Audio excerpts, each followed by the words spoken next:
Hey everyone, my name is Penny Zanker, and it's time to reset. This podcast goes beyond just navigating change.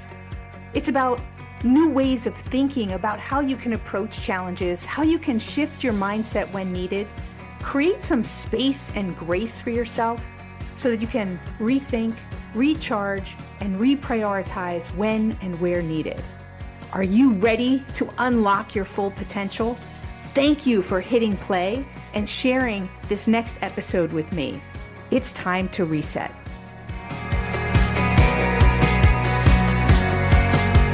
Hello, and welcome to Take Back Time. My name is Penny Zanker, and I'm your host. And today, we're going to get real focused because we're going to talk about how we get to the root cause and why it's important that we get to the root cause. And I'm excited to have a friend, a fellow speaker, an expert in the manufacturing space and across the board to talk about this, because I think manufacturing is a great space that deals with getting to the root cause. Trevor Blondeel is with us, and through his speaking, his writing, and his coaching, he works with manufacturers to connect the top to the shop. Over 25 years of working within the manufacturing industry, he's learned from his experience that successful organizations are built on engaged teams who are accountable for their actions and continually looking to improve their skills. And it sparked a passion for developing leaders in manufacturing that allow individuals and teams to reach their full potential. And as I said, he's taken it to the stages. He shares his best practices, and he's really focused on helping people to change behaviors. So without further ado, Trevor, welcome to the show. All right. Thanks, Penny. I love how you said top to the shop. Top to the shop. So I like how that rolls off the tongue there, right? It's good to have those types of, an alliteration, I guess. I love it. So you've been in manufacturing for a long time. What had you step outside of the manufacturing arena to speak about it and to develop further best practices and those types of things? Like, what had you expand your horizons there?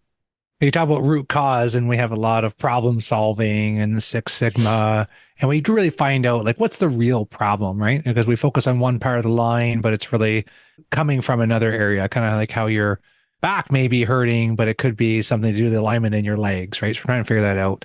So I was really good at that. You were good at identifying what the root cause was. Yeah. Good at spreadsheets and doing thesis analysis. And then, at the same time, I might have someone come into work, one of our leaders or whatnot, and you could tell that they were physically and emotionally maybe upset about something. And I'd be kind of like, you know what? Your emotions, you can kind of leave those at the door, and we got work to do because we got to figure out this problem. So I never got to a root cause. And we maybe go through that day and that week, and I just didn't have some of that skill required to like find out like what's really going on with that person, or maybe what's really going on between you and I. So then all of a sudden, we have some clunkiness in how we're communicating. We had the buzzword about communication, and I had to get better, Penny. Well, it's critical, right? I think all of our leaders, I saw a statistic, and it was a long time ago, but it was something like more than 50% of leaders' interactions was focused on conflict. Yeah. And it's kind of like, I call it like the surface conflict, right? It's kind of like, what's really, maybe it's something around some performance that you and I are working together, and there's this action that's not getting done, and we're kind of talking about the accountability of it. But how do we just go a little bit deeper? That's why I like to talk about the whole curiosity aspect, right? Like, okay, so I know Penny's smart. I hired her for a reason. She's a great person. She's committed. And I'm kind of pushing her on this task, but I don't go below that. I'm kind of like, hey, Penny, you've really knocked out some great projects. What's going on this one? Well, and then you might say, well, it's just because of the supplier and this. I'm like, no, let's step back for a minute. What's really going on? Right. I like that step back. You know that, right? That's one of my big things. But I want to step back for a second and listen. So the first thing that you said is, and I want to highlight this because most people don't even do this. And you said, hey, I know I hired Penny for a reason. I know that she does good work. I've seen the good work. It's just in this instance, something's going on. So you're already starting with giving me the benefit of the doubt. You're not deciding that if this happens again, you're going to fire me or somebody's got to pay for this mistake, right? So, because there's different types of leaders. And I think that mindset shift is so important if you want to get to the root cause, because all you're going to face, if you have the mindset of these mistakes are their fault and that's it, like there's no true leadership there. What happens is that people put up that resistance and there's no connection. And I'm going to do as little as possible as I need to because I can feel your resistance towards me. And so I just wanted to point that out because you're already in a much lighter place to be open and curious. Yeah, it's a good point. That's kind of like that first step. Because often it might be just, hey, we just want to attack what we see. And it's kind of, okay, so how do we shift that gear? Well, it really comes back to that whole, we are hardwired sometimes to protect ourselves, maybe protect the situation. And when we can be a little bit more curious and just kind of step back and say, okay, so I'm feeling this way. I'm feeling I just want the task done, or I just want this project completed, or I just want my family member to acknowledge this, whatever that might be. And then it's just stepping back to say, okay, so what else could be true, right? So what's driving this person to be this behavior? I have this sometimes with my mom, right? Like just even talking to her, and it's kind of like, okay, it seems like she's getting irritated. I'm just trying to communicate this. And it's like, okay, so what's beneath that? Like, is there something, history between her and I, or what, what's just kind of even like, how's this landing with you, Mom? And, just those types of questions. Right. It's not easy, right, to have those direct conversations. As a matter of fact, I had one of these direct conversations just 2 days ago. And I think I was maybe a little too harsh about it, too direct, because both sides feel that the energy is off, right? Yes. Like, you feel it. I said to somebody that I was interacting with on a project that we're working closely, and I said, do you feel that the energy is off? Ooh. Like, did I say something that upset you? And there was, because I'm very direct. And because I'm like you, I'm curious, we're on the same team. Like, we need to get to the root cause so that we can get past it. Otherwise, it just sits there and lingers, or it's like a bag that you hold on that keeps like adding stuff to it, and it gets heavier and heavier on your back. But it's delicate, and not everybody is good with those kinds of questions. How do you deal with that? Like, when you want to get to the root cause, you're already a curious leader. Yeah. But other people may not be so receptive to the direct conversation. How do you do that? And people will know where it's coming from. And that's one that I've learned and try to work with. As a leader, I knew I was likable, right? Like, I was a pretty friendly person, but at the same time, I upset a lot of people that they end up not liking me, right? Because I would miss that, right? And as part of it is just training ourselves to know that we're going to naturally judge, right? We're going to naturally judge other people.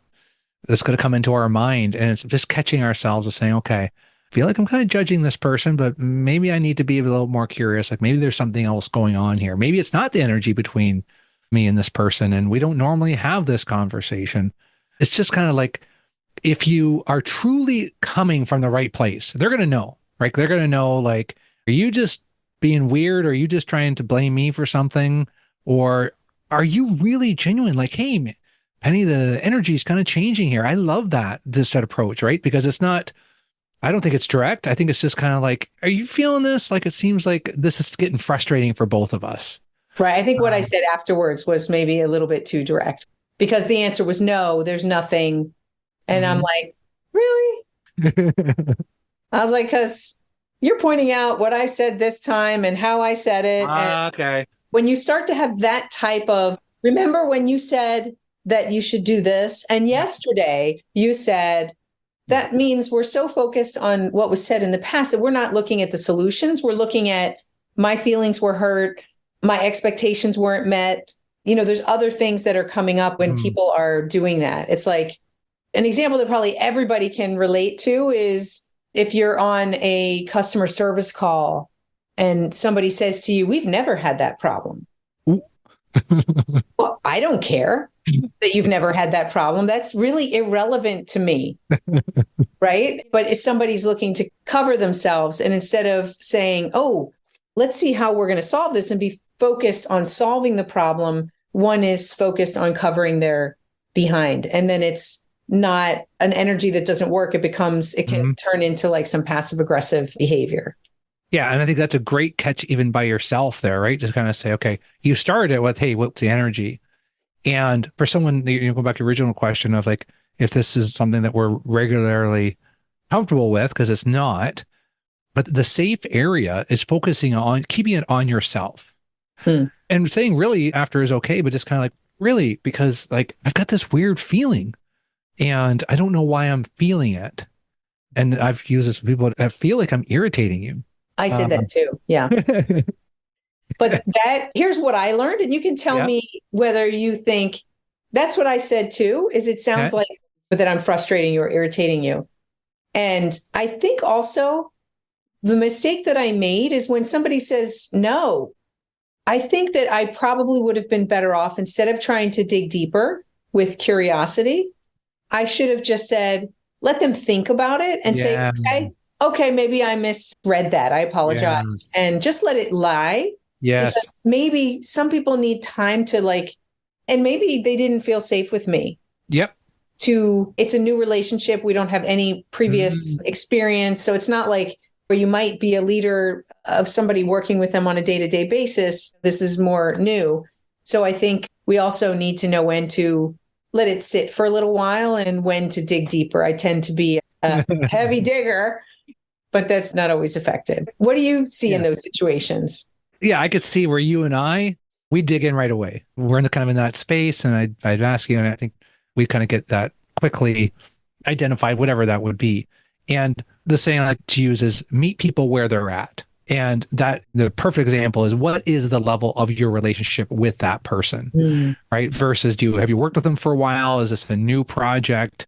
And just the power of just saying, hey, is it something that I'm doing here? The energy seems off. And I like that, Penny. It's a great concept of like, okay, this is a point where the awareness of others and just the fact of this person's not ready to have that conversation, but they know how I'm feeling. Right. And how you're feeling leave it there, right? Yeah. Yeah. Yeah. You didn't say anything about that person. No. You're just saying, hey, I feel like I'm frustrating you. Hey, thanks. I'm just acknowledging that. And then you may see a shift just in that alone. And maybe they're not at that level to have that conversation, but you're the one that's kind of label it out there, taking some accountability. And it's kind of like, okay, maybe I'm feeling a little bit of that, but I'm just not ready to talk to Penny about that yet. Yeah. And I like the fact that she's acknowledged that. Yeah. I hope that's the response that I got. It's funny. You see, that's a typical thing that I'll talk about, which is the energy, because we all know it. And my husband jokes because I tell him I'm energy sensitive. Like, the way you just said that, like, I'm energy sensitive. So remember, that's me. So tell us, so you came up with already in your curiosity with some great questions. And I think that's really important, is the questions that we ask ourselves. You said, I just want to recap some of them. You said, what else could be true?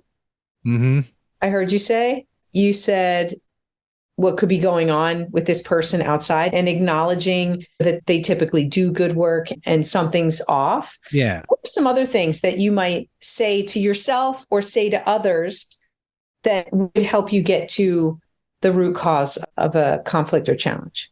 When you're approaching it, one of my favorite aspects is I'm going to this. I thought about you this morning, Penny, because I thought I got this podcast opportunity to speak with you. I thought about your listeners. And I think about, like, how do I want to make her feel? How do I want to make her listeners feel? So I'm kind of just thinking about that in the morning, and I'm getting excited. And I go and I listen to some of your other podcasts, some of your other guests, and really kind of getting into that mindset of, like, if we spend a little bit of time ahead of time, we can prep ourselves and know that, hey, I know that when I leave, I want it to feel like this. I want to have some fun. I want to laugh a little bit. I want it to be conversational, and I want it to be helpful for all of us. Yeah, I think that plays a huge role, is coming in with a clear intention, right? That's why I said also in the beginning, let's step back and look at how you were already positioned, because that's that initial intention that you were already put in that space. And that's why you were in that state of mind. Yeah. And then that can just shift that whole energy in general, right? So I would say how you show up impacts on how people feel, and how you make them feel determines the extent to which they can engage with you. That's a lot of it is we can get in front of. Sometimes we get in, and I do this, and sometimes I get into the conversation and my intentions are not landing with your perceptions. At least that's what I'm feeling. Right. And what I've really accustomed to do, and you're right, it takes a little bit of practice, but I'll say, like, how's this conversation landing with you? Like, how does that work when you ask that? I'm curious. We had in just a quick story and then come back to, I was in a group called CEO Space, a group of CEOs, and they had some language in there. When you give somebody feedback, you would ask them, how did you receive that? So when you say that to someone, what's the typical response that you get from that? Or how does it work? So typically, I mean, sometimes I know you read it wrong, Penny, and it's just kind of like, well, what do you mean? What do you mean? How's it landing with me? I've gotten that before. It's kind of okay. Like, well, I just want to take a little pause here and say, we've talked about this problem or whatever the conversation is, and just kind of see how that's going. And then sometimes it'll be, you know what, this isn't helpful. And I'm like, okay, I kind of sense that. That's why I asked it. It can just kind of be that little moment of saying, okay, because I feel will people say that? Will they say that it's not relevant or it's not working? Yeah, I've had people tell me before, like, it feels like you're just questioning me, right? Like, I'm not meaning, I didn't come with right. It feels like an inquisition rather than a curiosity of let's get to the bottom of this, right? Yeah, and I actually had a really good friend, like from high school, and we had a hard conversation like a year ago, right? And we hadn't been talking as much. And and then I called him up and I'd seen him in person. And what's going on with you and I? And sometimes, like, it seems like you're harder to get a hold of lately. And I feel like it's something that I'm doing. And he says, sometimes I feel tired when I get off the call with you. And I'm like, well, say more on that. And he's like, well, sometimes you just ask too many questions, man. And I just want to have a conversation. And I'm like, oh, like, I didn't know that. And now we're talking again lots. And I'm just asking less questions. But I mean, that's a 35-year relationship. Wow. And if that's I don't ask that question, and that wasn't my intention. And again, we can have that attitude when we come in, but sometimes our intentions don't land as other people's perceptions. And if you're not curious enough, you're going to miss out. And I've missed out enough, Penny, to try to not miss out anymore. And I'm still going to I just miss less now. Yeah. Well, that's the goal, right? Is just to be more aware and bringing out our best self whenever we can. Yeah. I love that. I love that same kind of thing as I was saying is you don't want to lose the friendship. So you're like, what happened here? And then some of them, like, so I have, this is funny because I have another relationship and that conversation didn't go as well, Penny. And we're really not talking as much now. And we found out like we're really not that good of a fit. So is that what their feedback was, that we just grown apart, or? Yeah, it was probably a little harsher in that areas, but that was the end result. And that's okay, because there's some things about me that I want to change and that I'm curious about. Like, I don't want, like, if I was making you feel like I wasn't doing an inquiry with you, Penny, I'd want you to tell me that, right? Sure. But then there's just some aspects of like who I am. Like, I'm a pretty extroverted, funny, loud person. And sometimes people don't care for that, and that's okay. Right. And so you kind of find out like who you mix with. So there's some things that, and through that conversation, you realize that when you come in and you're really kind of curious, and then you got to self-reflect and saying, how much do I own in this?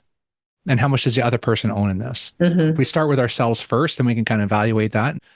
And some people just aren't ready for that conversation or to go to that space.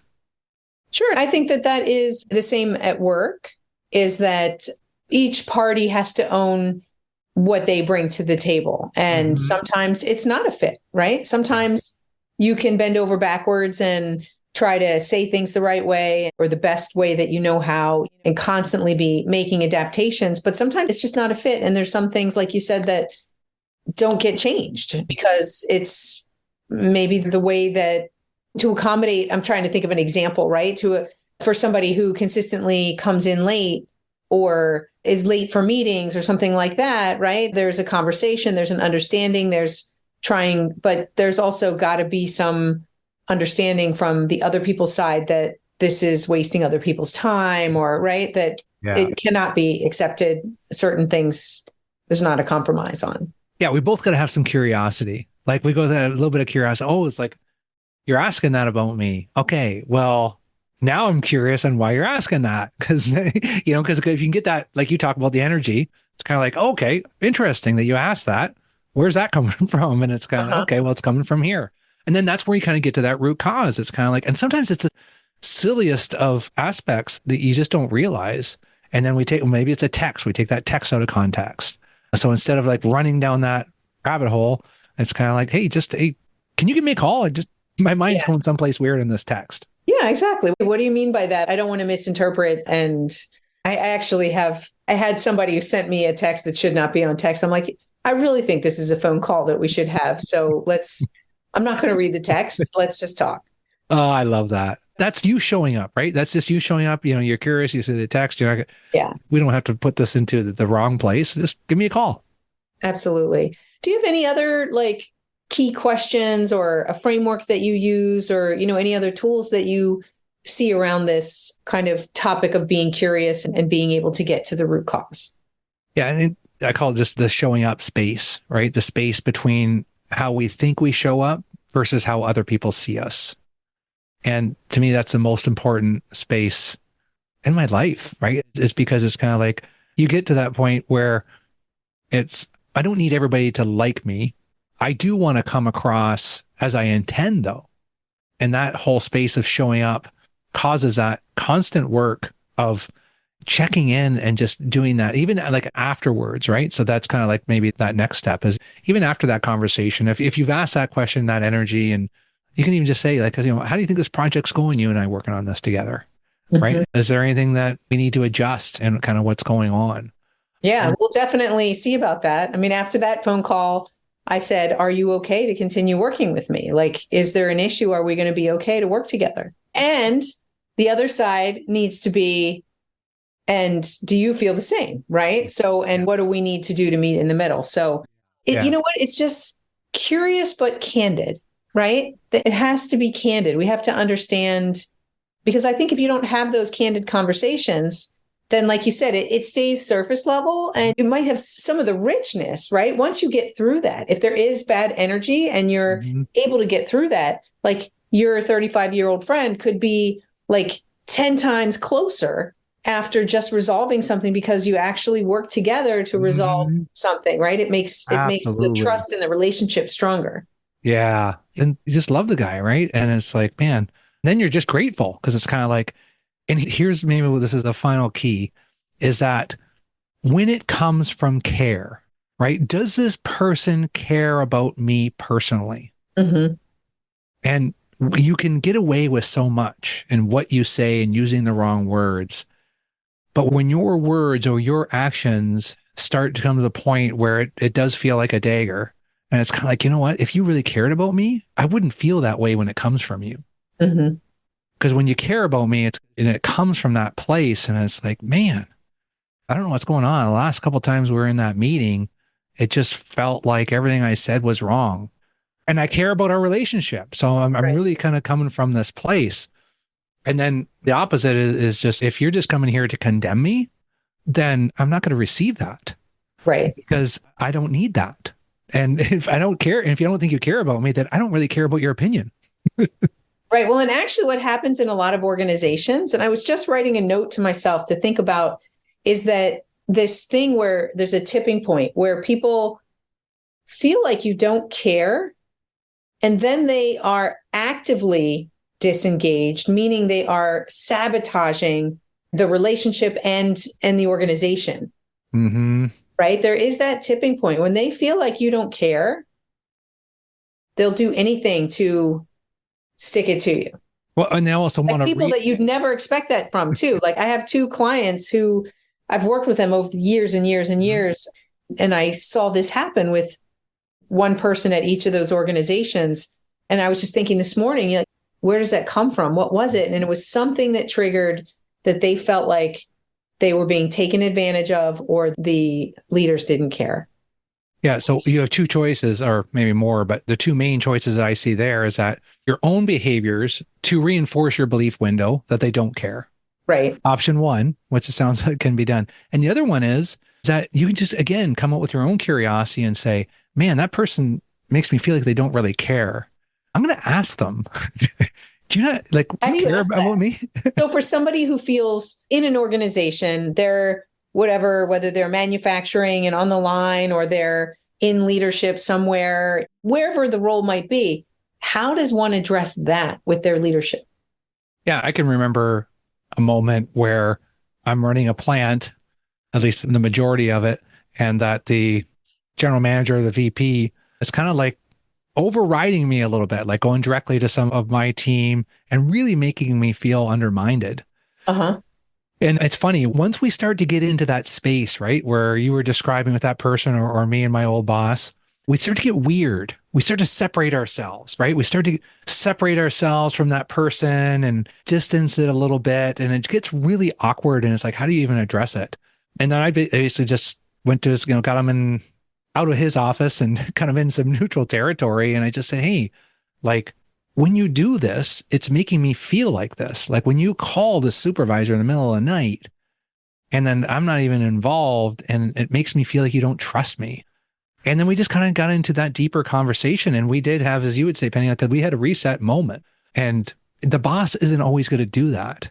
And I wasn't the boss. And I kind of had to go and say, hey, boss, what's going on here? Like, are you losing trust in me? Because your actions are making me feel this way. Mm-hmm. And I don't like it. And it was hard, Penny. I was nervous. That is really hard. And I think that's the hardest part is, yeah, you're nervous. You don't want to get fired, maybe, right? Yeah. Because you're doing this to your boss, you're talking to your boss. So I could imagine that, right? All that fear and all that like anxiousness and even just the emotion in the moment, afraid that you wouldn't even say the right thing. And what if I say like something really bad? So you really need to go in there, I think, like you said earlier, prepared with a clear intention, being thought about how you might open that up, right? Yeah. And I would even suggest, if you're listening to this and maybe you've got a conversation you need to have, I've even started it with, hey, this is kind of uncomfortable for me to bring up, right? I just let them know right up front. Let's just bring it up. Like, this isn't easy for me to bring up. I'm feeling like there's a trust issue here. And yes, we're not performing well, but if you and I feel like we're getting some distance, and that's not going to help us perform better. Because right now I'm feeling more nervous about our relationship and I'm going to make less impactful decisions because I'm going to be in that fight or flight. And if I'm like this and I'm nervous about you, boss, this is only going to get worse. And I want it to get better. How do we make it better together? Yeah, I love it. I love it. You've brought so many great nuggets to how people on all levels can speak more candidly, more with more curiosity and more intention with each other. So thank you so much for being here. Thank you, Penny. So where can people find out more information about you? Well, we have the podcast, Mindfulness Manufacturing. For my speaking, it's just trevorblondeel.com. And when I work with manufacturers, it's manufacturinggreatness.com. Fantastic. Well, thank you so much for being here. Love it. Thank you, Penny. And thank you all for being here. Whoa, mind blown, right? This is probably one of the most important podcasts that you can listen to because it's the complexity of our relationships that makes our work complex, right? And there is a way through, and that's simply by getting curious and having these candid conversations from that place and with intention. So I hope you guys took a lot. You took some notes. You think about as you enter, maybe you can have your catchphrase that you can use when you have a challenge with somebody. Find what works for you, because clearly one sentence might work for Trevor and one might work for me, and you have to find what works for you, but have that go-to so that you can say, hey, this is a little uncomfortable. I wanted to share how I was feeling, or tell me more about what's going, whatever it is, find that catchphrase that helps you to have these conversations. My name is Penny Zanker, and this is Take Back Time. We'll see you in the next episode. Hey, thank you for spending this time with me. It really means a lot. If you're feeling a little off, distracted, overwhelmed, stuck, or just out of sync, remember that's your signal to reset. And that's all it takes, just recognizing one reset moment at a time. So stay tuned for more tips, tools, tricks, stories, strategies, all here on Time to Reset. We'll see you in the next episode.